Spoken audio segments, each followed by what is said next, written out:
the CU 2.0 podcast.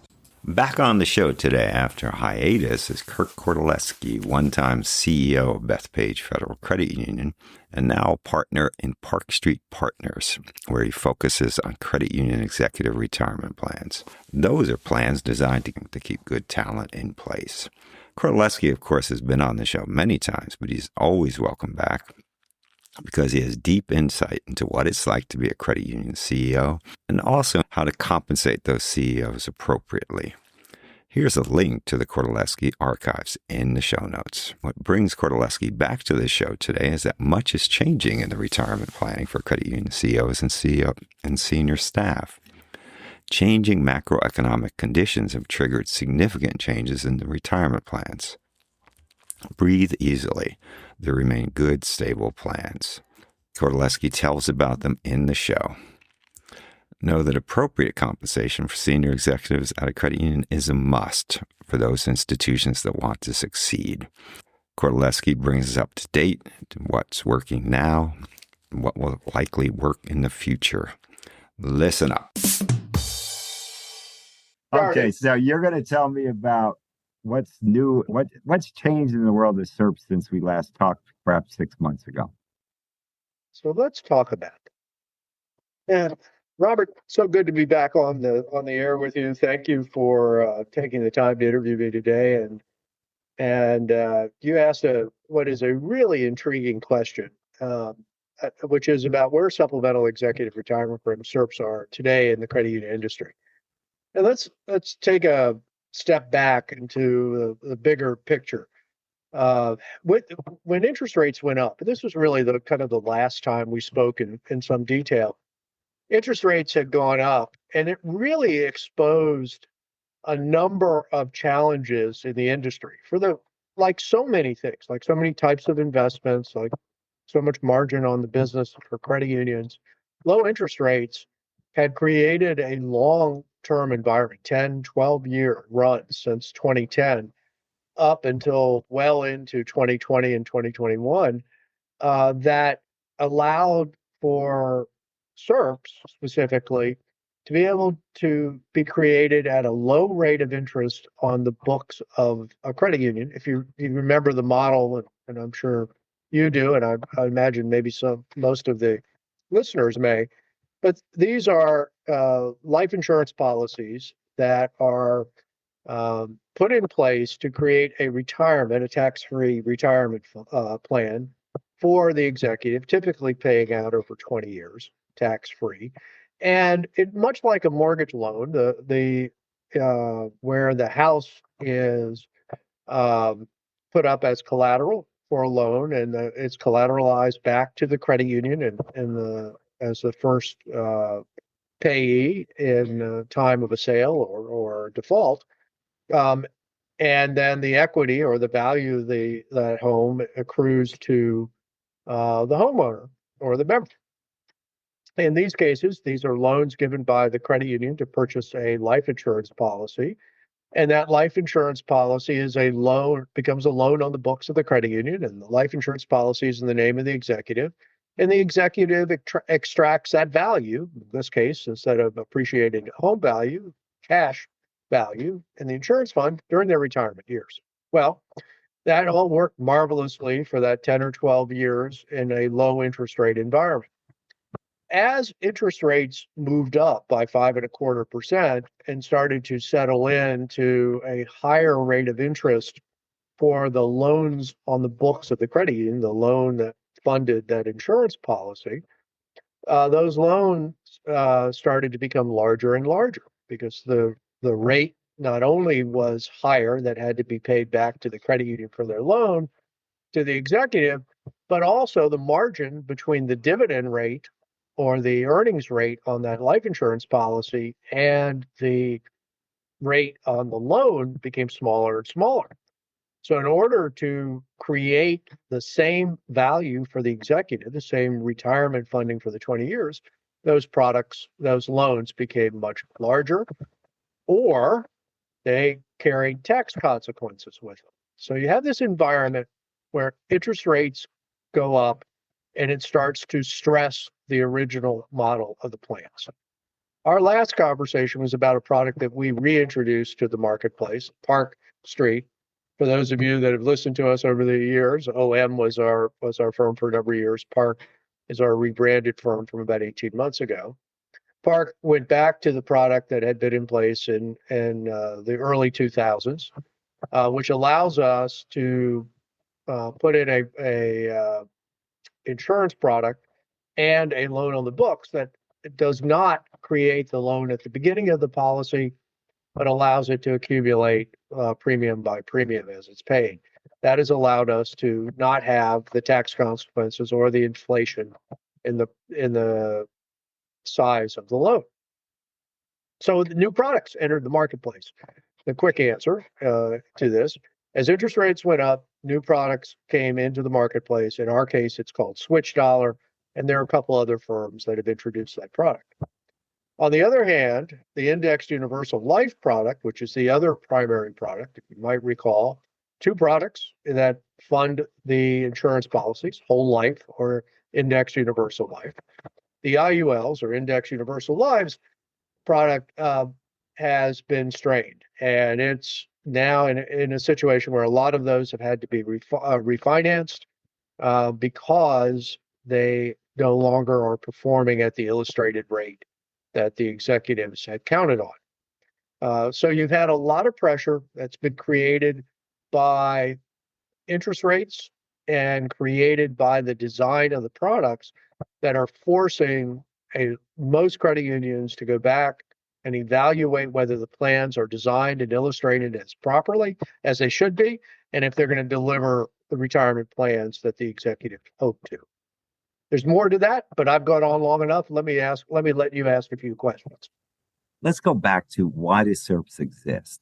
It's not because credit unions want to be nice to their chief executives, although perhaps that's part of it. It's really to provide compensation that has some resemblance to what that person could make working for a bank. And since a credit union doesn't have shares, there can't be shares of stock. You can't award stock to the person, et cetera, et cetera. I mean, that's not simple, but that's the basic problem that SERPs are designed to handle, right? It is a design for retention and reward or wealth creation plan that takes tries to create the same value as stock options were in the for-profit world. And it has taken on a particular priority because we used to be able to offer defined benefit plans, which only now 13% of the credit union marketplace provides.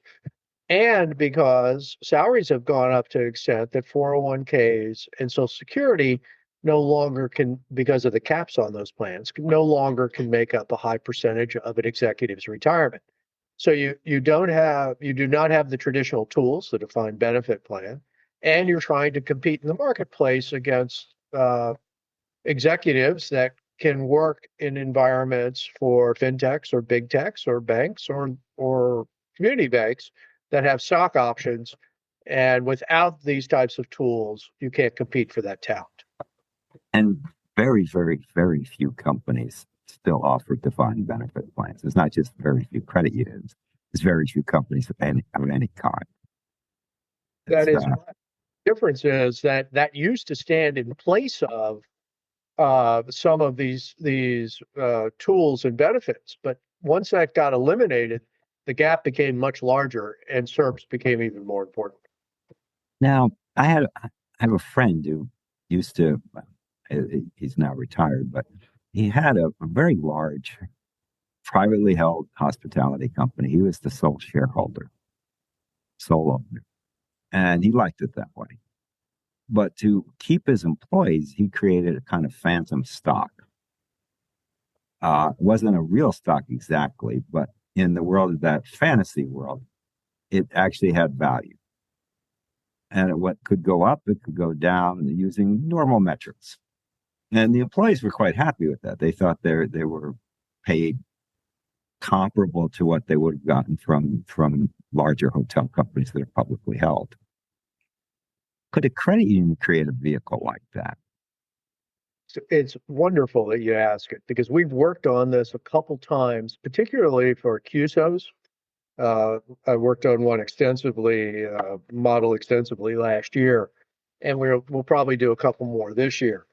The challenge with phantom stock, and I don't know if your friend and that firm ran into it, it's the valuation of that stock. And because there's not a market for it, you're making estimates in the marketplace based on, returns, the income that the organization created, or other Now, valuation. in his case, I think he had an advantage that you don't have with Accusa. I think he modeled it after competitors that were public. Correct. So that is with QSOs, it's particularly challenges because they tend to be so unique each time. With credit unions, there have been some discussions of phantom stock from time to time. You may be able to compare that to a for-profit community bank of a similar size, but as you know, credit unions tend to, and their boards particularly care about this, tend to be driven by more member value, meaning lower rates on loans and higher rates on dividends and lower fees and more convenience than they are on profitability or ROA. And So, most community banks, smaller ones, are owned by 10 guys down at the country club. There's no marketplace for that stock. so it's much harder to find the apples and apples that you need to do the evaluation. So that has been the reason primarily it hasn't occurred. Right. No, when you talk, I think I know he picked out a couple competitors that were basically the same business he was in that were public. So he had clear models he could use. Yep.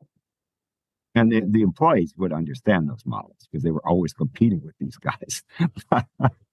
And that's very different, right? And most of the credit union executives, particularly those below $5 billion in assets, really only know the credit union world, right? There is a sprinkling of people from the banking side, but even in those cases, they're not particularly familiar with or as close to as they were when they were working on that side, what the valuation might be of the firm. Yeah. Yeah. So SERPs still are, and the other Park Street product are still the way to go right now. Yeah. So when you look at the options in the marketplace, they are the switch dollar product that we're offering, which again is where we set up a credit union life insurance policy in the executive's name. It switches, literally the name, switches over to a traditional plan after it's matured enough to have cash value in it and interest rates that have balanced in the marketplace. And what'll happen is, just to put it really simply, is that one of two things will happen over time in the rates that are associated with these products. Either the dividend will go up or rates will go down. And why can we be so sure of that? Because if rates stay up in the marketplace, then the dividend must go up. The dividend is based on MassMutual and New York Life's dividend is based on their $750 billion investment portfolio that is heavily regulated, and it is in mostly in the same type of bonds that credit unions are allowed to purchase, U.S. government, municipals, et cetera. And so if rates stay higher, then the dividend rate will go up and the margin will come back into the business model for these products, the difference between the dividend rate and the loan rate on the credit union's books, and allow us to switch it over to a traditional split dollar loan sometime between year 7 and year 10. So that we could prove that math. We can show you that it always works. So that new product has worked very well for us. It also allows for the premiums to be paid annually rather than all paid up front, which was a real value when liquidity was a problem in the industry. Liquidity is no longer as much of a challenge, so that part of the product is still valuable, but not as valuable or as necessary as it was 2 years ago. Now, have the problems suffered by competitive products tarnished your products in the minds of credit union executives and board members? Yeah, so it's probably the issue that we struggle with the most, because there are real challenges in the Index Universal Life, the IUL product. You may remember the detailed conversations we had on this, and if not, there are some podcasts that Robert did that lay this out carefully. But IULs are tied in those indexes are tied to normally the S&P returns. The problem has been that they had they have floors and caps. Floor is zero, that's wonderful. The market goes down below zero, you are not penalized below not having any return that year. It's not negative. On the upside, though, those caps were originally set at 15%.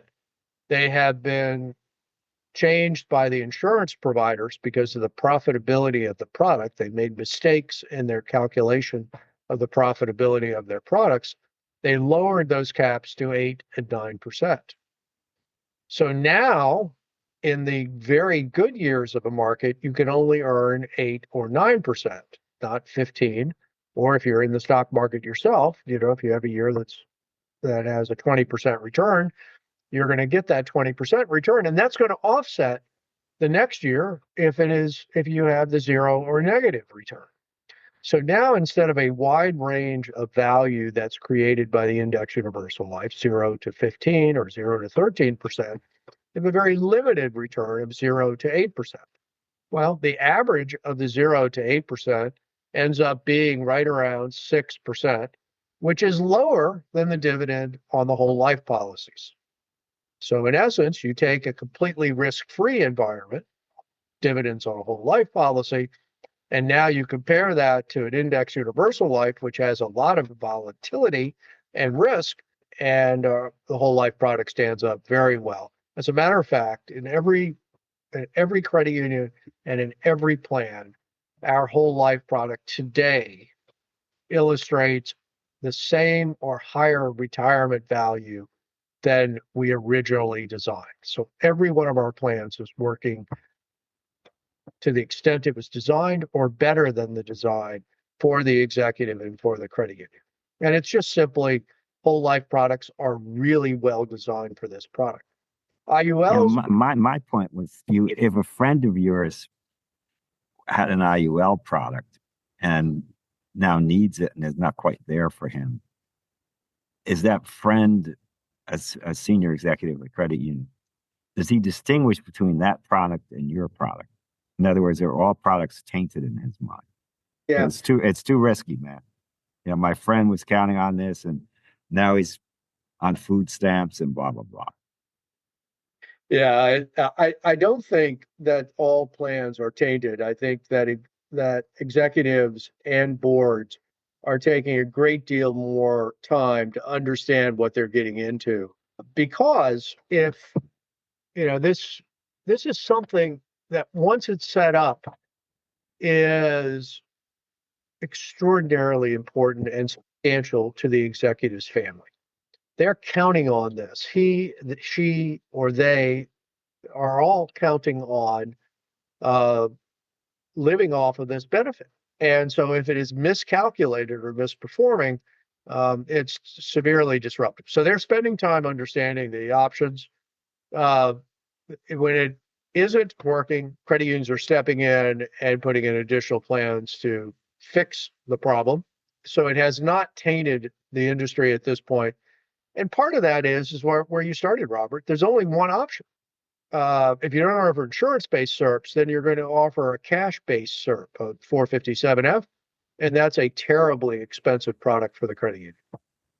It also has more tax consequences for the executive, right?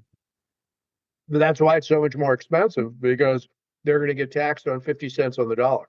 Yeah, it's a totally different world. Let's say credit unions $1 billion and above. What percentage would you guess have in place a retirement plan similar to the one you're talking about, or a SERP or something comparable? So I actually have most of that data there, and it breaks into three buckets. First of all, just the general concept, SERPs, and that's 457Fs and split dollar plans. 94% of the market have one or the other. 94%. And the market is defined as what? $1 billion or above. Okay. About 80% of the credit unions above 500 million, and then it goes down to about 30% between 100 million and 500 million. Now, second bucket or second data point, that is that they're split about 50-50 between 457Fs and split dollars.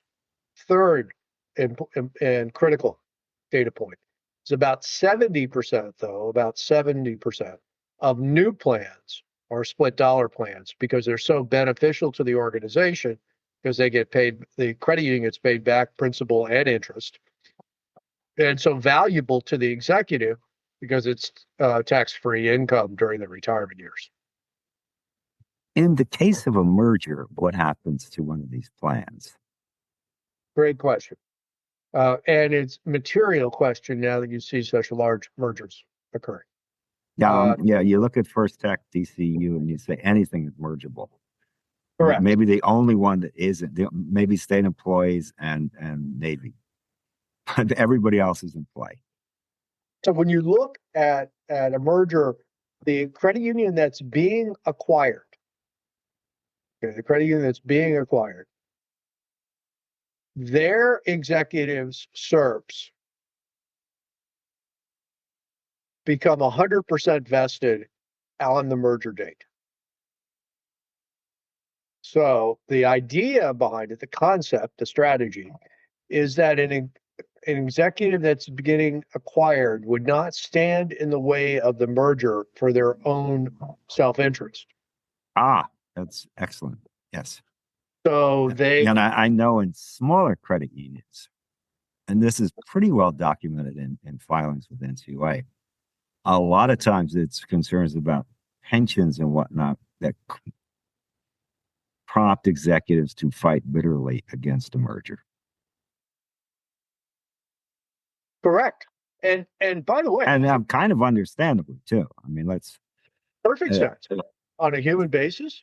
If you're if you're in a $10 billion credit union and you're acquiring a $5 billion credit union, so major stuff, right? But the acquired credit union, the $5 billion, that CFO, that chief operating officer, that chief whatever, if they don't have a SERP in place, if they're not going to get a benefit from this transaction, a financial benefit, are likely going to work against the merger because they're not going to be the CFO of the bigger company. Whoever's the CFO there is going to be it. Right. And that I've done research on mergers, and executives often are some of the biggest leaders against the merger, primarily for the reasons we're just now discussing. Well, that's been my experience, Robert. And when I was doing the consulting practice for 5 years, we were involved in a couple, 3 mergers and helping negotiate the deals. And in each one of those, two of the 3 did not fit. It did not complete. We were not the consulting firm on the advisory side. We were the operational consultants. We were doing the tech platforms and the product mergers. But in 2 of those 3, it was the executive team of the acquired credit union that kept whispering in the ears of the board members and got them to turn down the mergers on what were, frankly, kind of silly reasons and had nothing to do with the financial performance or the decisioning, the strategic decisioning or the member value decisions, but were based on, I'm going to lose jobs and power here. Right. And, if you're 60 years old and you're CFO at a $1 million credit union, probably there aren't a lot of job opportunities out there at that same salary for you. And that's just reality, like it or not. So, unless that person has a beautiful golden parachute that's intact, it stands to reason they'd be opposed to the merger. That's it. You've got it. And so SERPs matter in that framework because it allows those executives to see the value that they're going to get. So let's say that they're vested at 30% or 50%, they become 100% vested at that point, and that value accrues to them at their retirement age. You do see some additional SERPs put in place at times at mergers, so that people, as part of a means of keeping people within the company whose talent the organization wants to retain. And as you can imagine, if you go way up in asset size, compensation follows assets. So there is reason to put in new SERPs at a larger institution because their compensation is going to go up, their annual salary and base and incentive, and so will their proportion that would go to a SERP over time. Now, if my memory's right, you had talked some time ago to me about nascent plans, nothing really hardcore, where you were looking at what can be done for this retirement issue in smaller credit unions, let's say 100 million and under, where my sense of the research, as I remember it, is the vast majority of those CEOs, their retirement plan is Social Security and maybe a 401k, maybe. And that's it. There's no SERP, nothing of that kind. And is my memory distorted? Do I not, or were you working on something like that? You're spot on. And I'm working, I continue to work with the folks at the Underground. You may be familiar with that organization. Mitchell Stankovic? Yep. Yeah. So with them a little bit on the design, they have already done some research and put in some design options. But I've been able to configure a model that will work for a credit union of $70 million or more in assets. Wow.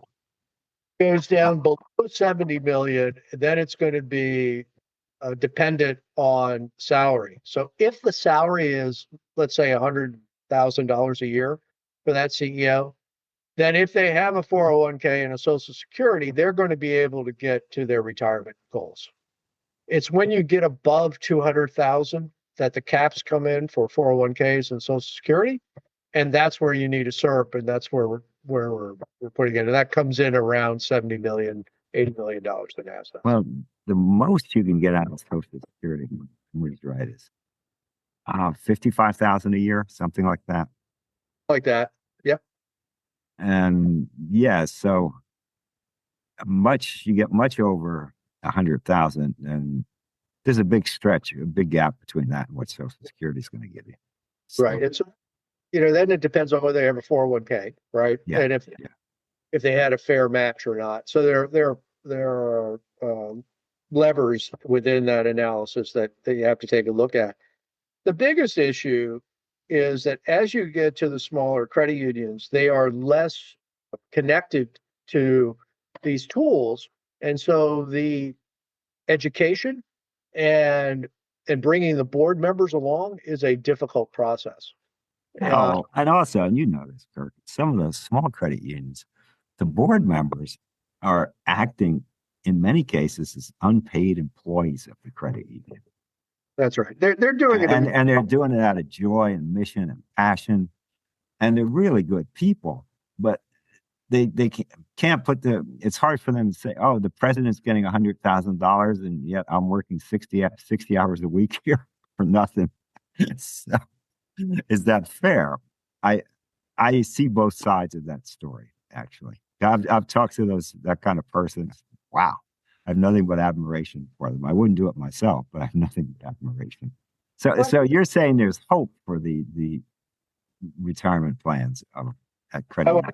I believe that there is hope for the retention of the right leaders. I think there are two hard parts to delivering those plans to the marketplace. And I want to emphasize that there are a lot of people trying to figure this out because it is a real problem of keeping talent.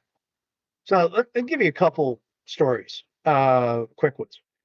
There is a credit union that I work with in Colorado. The CEO there is really talented, and a credit union in New York, really talented. Very, very different institutions, but approximately the same size in assets. Call it 150 million, a little bit more, a little bit less. If they don't do something to retain the talent for those executives, those folks are going to be recruited to the 500 million, the 750 million, and ultimately the billion-dollar institutions and be compensated at a level that will help their families be much more stable. So retaining the talent at those smaller institutions that is particularly strategic and financially literate and member driven and community oriented is very tough. And if you have to use tools, one of which is a SERP, to be able to retain those leaders in place and create a succession plan for the next level of leaders. If you don't, they really have no choice but to leave, right? If you get caught up in this situation that you hear from boards from time to time about, well, it's more money than I've ever made, or those are not plans that I have availability to, or that are not what the members normally have availability to.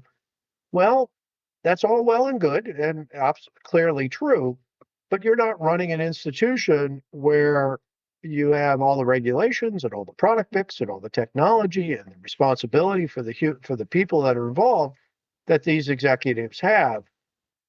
And if you want the good ones, you got to find a way to mix the compensation model up, including the retirement piece, in order to retain them. I remember, as you talk about retention, et cetera, NCUA was kicking around the idea. I don't know if they implemented it because things are a little hairy there, where credit unions, boards, and senior executives have to fill out a document that outlines succession plans. And I remember talking to the consultant who was telling me about this. I said, well, if I were on the board, I know exactly what I'd write. And he'd said, what? And I said, go and merge this sucker out of existence if my CEO quits. And he laughed. He said, well, if a lot of people probably are thinking exactly the same thing, don't know if they write that on the form for the NCUA, though.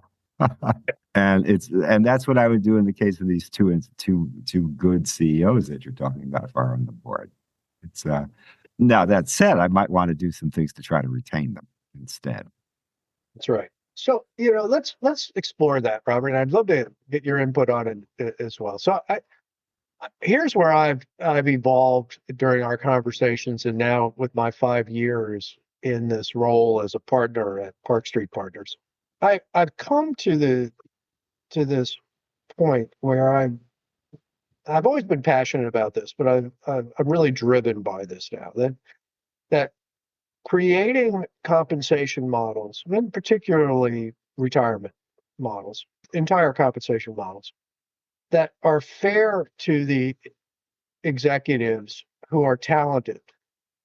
And this is the important part, I think, and hopefully the difference in what I do versus what other people do that are in similar positions as mine.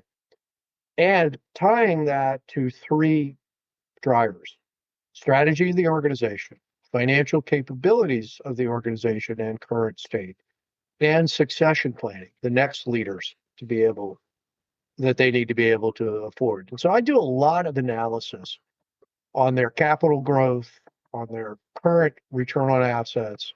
I work hard with the executive team on the politics of getting the boards up to date and comfortable. I don't ever close a deal where the board doesn't fully understand what they've bought into. So my belief is that my place in the market, having sat in the CEO seat and been around the industry now for almost 50 years, is to help executives get fairly compensated for what I think is the toughest job in retail banking, and do that in a way that is mutually beneficial to the organization, and then finding a way to communicate that so that it doesn't cause friction with the board. And that's where I spend most of my time these days. And increasingly, I think boards are getting the kind of pitch that you're offering. We're really in a world it's a business world that believes in the great man or woman. Example, Elon Musk's $1 trillion pay package at Tesla. I won't comment on how sane I think that is, but I think what it underlines is the great man theory at work. And in their own small way, a great leader, a $100 million credit union, is a great man or a great woman. They're essential for that institution. And ditto for one at $1 billion credit union. And great people should be compensated greatly. Simple as that. Not necessarily at $1 trillion level, but. And that's important that we drive home in this conversation and through others, that none of the credit union leadership that we're talking about are extravagantly paid. Yes, they are paid more than maybe the teacher that's on the board, or the state employee that's on the board, or the manufacturing manager that's on the board. But they are paid in balance with the responsibilities of the job, and we're getting them up to a market position that's a fairness in compensation, not an exorbitant amount. And there may be a couple CEOs at the very, very high end that are approaching a couple $1 billion in annual compensation, but they're running organizations that are 30-50 billion dollars in assets and have thousands of employees. It's a pretty. And I bet you, there are over 100 people at J.P. Morgan Chase who make more money than the CEO of First Tech DCU when it's combined. Over 100. I'm not even counting Jamie Dimon.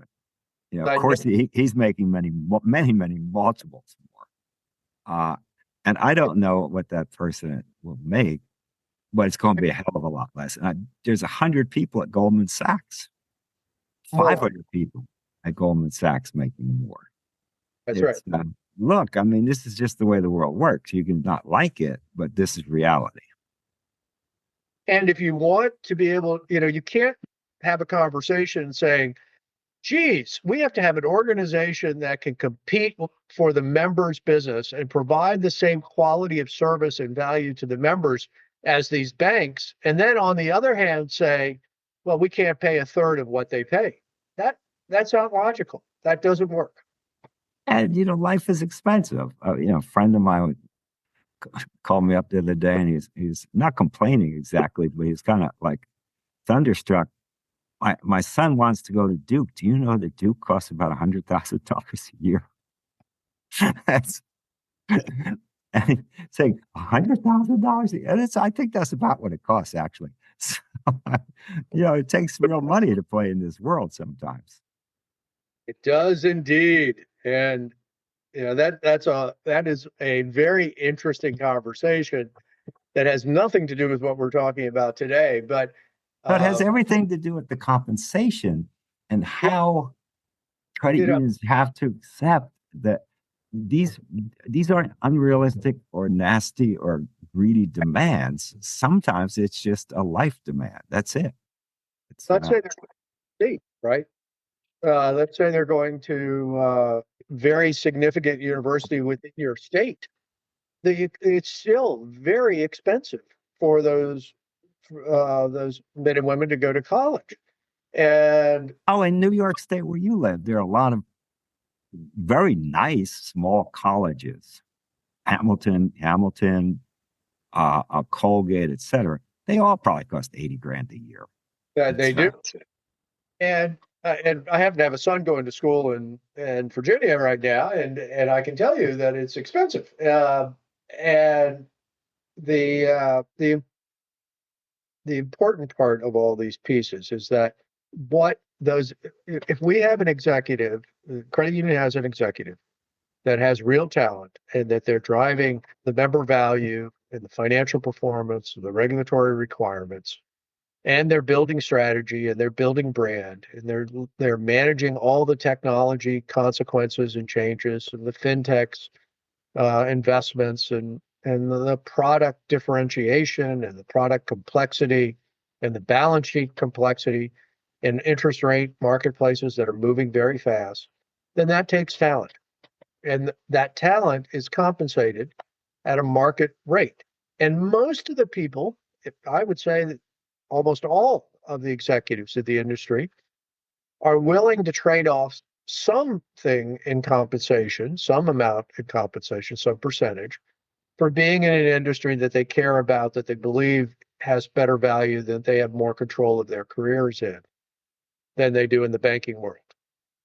But it has to be somewhat commensurate, has to be somewhat fair, or they cannot make that decision. You can't have a 50% differentiation and say that all of that is about being community oriented and collaborative and believing in the industry. At some point in those percentages of difference, an executive is going to move on, and without that talent, you're not going to be able to provide the service you want. If I were selling for Park Street, I've often used the same strategy in doing interviews like this. But if I were selling for Park Street, I'd say to the board, let's not talk about SERPs right now. First, I want you to talk about, do you want this institution to exist 10 years from now? And if it's going to exist 10 years from now, do you realize there's certain things that are going to happen in the executive staff? Because I think a lot of times they're just kicking this can down the road. So I would try to get them to confront, do you want it to exist? Do you want to merge it out? And if you want it to exist, you're going to need a certain level of staff to exist.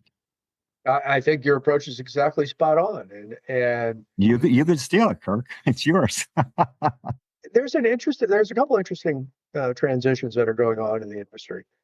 Many of them, there are many, but two of them that come to mind. One is that certainly in the demographics that you and I have talked about a lot, about baby boomers retiring.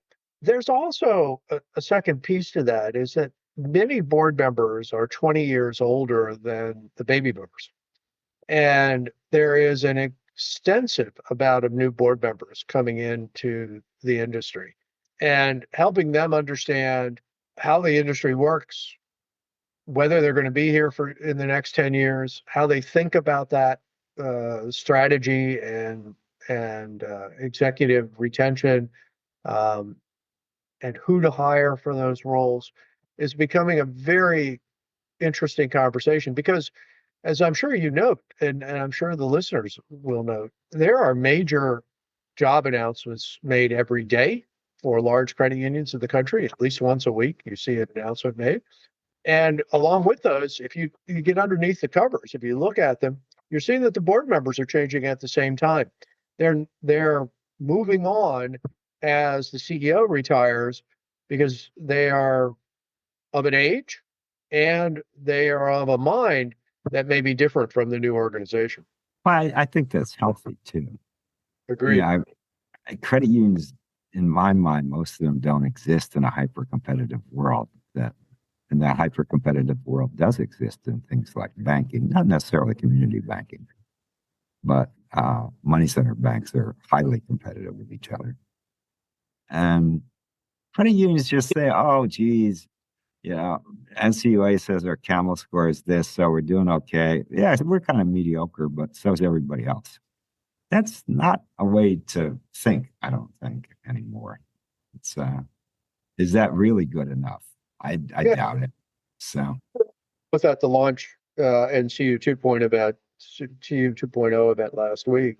One of the things that I noted about the organizations that were presenting, or the thought leadership that was created, was the modernization of financial institutions, use of artificial intelligence extensively, and we have this opportunity within the industry, as we've had a number of times in the past, to be able to jump up the technology curve and compete with the new tools that are available. But what does that take?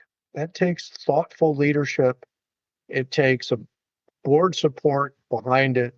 It takes an investment in new skills. It takes a requirement that the willingness to change and to be as aggressive as those regionals and money center banks. But the tools are available. If you look at some of the pieces that we see around the industry that are AI tools that significantly speed up new accounts or collections or loan approvals, but you need the right talent to be able to use those tools and be willing to understand the risk in them and be able to convince the board and the teams and the culture to accept them. In order to do that, you need the leaders that understand it and are open to that level of change. And, to me, the secret weapon of credit unions is the QZO, where particularly fintech-oriented QZOs, they can get really, really very perfectly good technology happening, even in the smaller credit union. However, to do that, in almost every case, I ask fintech, so what does a credit union need to implement your tool? If they're telling the truth, and almost always they say, well, there needs to be a senior executive with enough bandwidth to oversee this project. Okay. And often there isn't one. And that's why the credit union doesn't adopt the technology, or if it does, the implementation doesn't go well. It's not because there's anything wrong with the technology. It's the credit union just doesn't have the staff. And staff costs money. Right. Before we go, think hard about how you can help support this podcast so we can do more interviews with more thoughtful leaders in the credit union world. What we're trying to figure out here in these podcasts is what's next for credit unions. What can they do to really, really, really make a difference in the financial scene? Can't all be mega banks, can it? It's my hope it won't all be mega banks. It'll always be a place for credit unions. That's what we're discussing here. So figure out how you can help. Get in touch with me. This is rjmcgarvey@gmail.com. Robert McGarvey, again, that's rjmcgarvey@gmail.com. Get in touch. We'll figure out a way that you can help. We need your support. We want your support. We thank you for your support. The CU 2.0 podcast.